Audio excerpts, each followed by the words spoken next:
हम सालों तक अहिंसा से जूझते रहे, तो सभी राज्यों की पुलिस का लक्ष्य यही रहा कि हिंसा से मुक्ति पाले। वो काम अब लगभग हो चुका है। अब समय आ गया है कि नॉर्थ ईस्ट के हर नागरिक को संविधान ने दिए हुए अधिकार मिले, उसकी संपत्ति के रक्षण का अधिकार मिले, इसके सम्मान के संरक्षण का अधिकार मिले और उसके परिवार के संरक्षण का अधिकार मिले, जो ये 3 संहिताओं में है।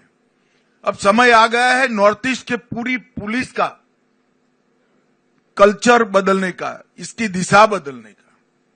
यहां शांति हो चुकी है।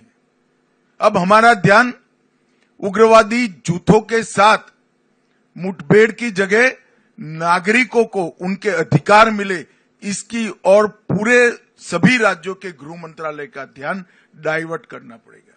इसके लिए नॉर्थ ईस्ट के हर राज्य की पुलिस के अप्रोच के अंदर, ट्रेनिंग के अंदर और फोकस के अंदर, तीनों के अंदर परिवर्तन करने की जरूरत है। परंतु इसकी पूर्व शर्त है कि ये तीनों संहिताओं का कंप्लीट इंप्लीमेंटेशन नॉर्थ ईस्ट के राज्यों के साथ अंदर हो जाए।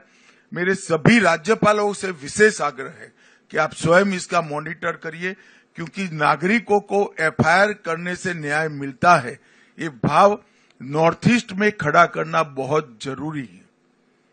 क्योंकि नॉर्थ ईस्ट पुलिस का पूर्ण फोकस 4 दशक तक इंसर्जेंसी के साथ लड़ने में रहा है।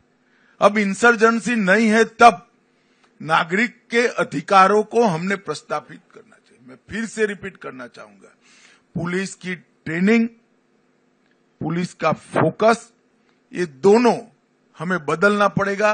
तभी जाकर हम संविधान दत्त अधिकार जो पूरे देश के नागरिकों को मिले हैं, वो नॉर्थ ईस्ट के नागरिकों को दे पाए।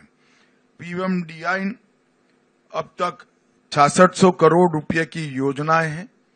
नागालैंड और कुछ योजनाएं एकदम पाइपलाइन में है। मुझे पूरा भरोसा है कि 6600 करोड़ से हम कुछ ही महीनों में 9000 करोड़ तक पहुंच जाए। ये हमारे लिए बहुत बड़ी उपलब्धि है। सड़कें, विद्युत परियोजनाएं, शिक्षा परियोजनाएं, स्वास्थ्य परियोजनाएं, खेल का इंफ्रास्ट्रक्चर और टूरिज्म की परियोजनाएं, ये मिलाकर लगभग 111 से ज्यादा परियोजनाओं ने पूर्वोत्तर के विकास के लिए ढेर सारा काम किया है।